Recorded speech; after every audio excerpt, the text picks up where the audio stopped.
Hello there, random person on the internet. If you clicked on this video, you're in the right place. You know, we've all been in those situations, whether it be school or work, that we're trying to get on our favorite websites, Facebook, Twitter, YouTube, but we find them to be blocked by some strange entity that wants us to focus our efforts on some sort of thing called productivity. You know, crazy, right? Who knows about that thing? But anyway, guys, if you're watching this video, it means that you obviously want access to your beloved websites that are being blocked by your school, work, or some other weird entity that prevents you from getting access to specific websites. You're in the right place.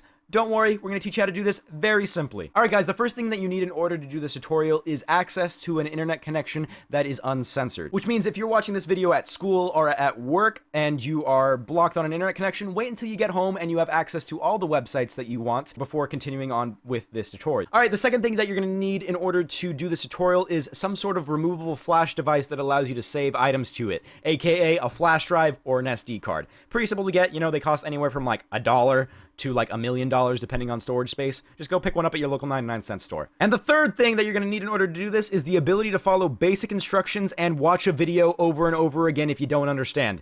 Seriously, just watch the video before you leave a question.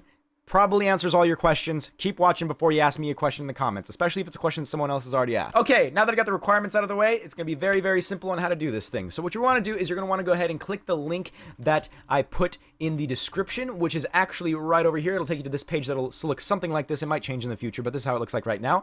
It will take you to a place. It's called Tor. So this is called torproject.org. It's a special web browser that actually allows you to do a bunch of really cool things. But the thing that we're going to show you how to do today is just how to access the internet with unrestrictedness. Okay, so what you want to do is you're going to want to download the version that is respective to the computer that you will be using in the location that has blocked internet. What I mean by that is if you're on a Windows machine right now, but at work you use a Mac, you're going to want to download the Mac version. Or if you're at Windows at your house and you have Windows at your computer at wherever you work, you obviously download Windows there. Just download the version that is respective to the device that you wish to get unblocked. Okay, once you download it, you should have something that looks like this. It should be like a little onion with Tor browser install 4.5.1 or whatever.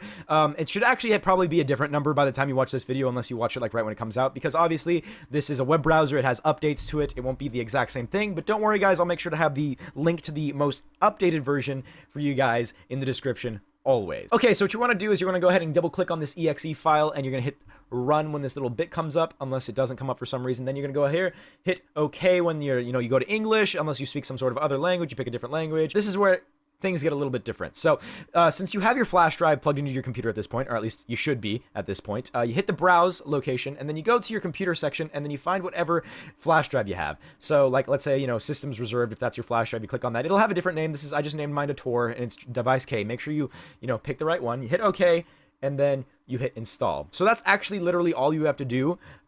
This is probably like the most difficult portion before it's done. So what it's doing right now is it's installing Tor to your flash drive. So what I want you to do is I want you to let this thing run its install and we'll be back once it finishes. It has completed! So once you finish your installation, you should have a little window that looks like this. Uncheck both of these and hit the finish button. So congratulations, you now have made a flash drive that cannot be blocked by any website on anything ever. So I'm assuming that you're at work or school now. You're on your school's computer, and once you plug in your flash drive, you're gonna want to go ahead and open up your computer and go to the flash drive folder, and you should see something that says Tor browser. You click on it, and then you double click on the Start Tor Browser exe, wait for it to load, and you should have this little window pop up in a couple of seconds. Sometimes it takes a while, especially if it's on a flash drive. That looks like this. You should only get this window once in your lifetime. So it says, which of the following best describes your situation? You're going to want to head and click connect. Don't worry about it. Just hit the connect button.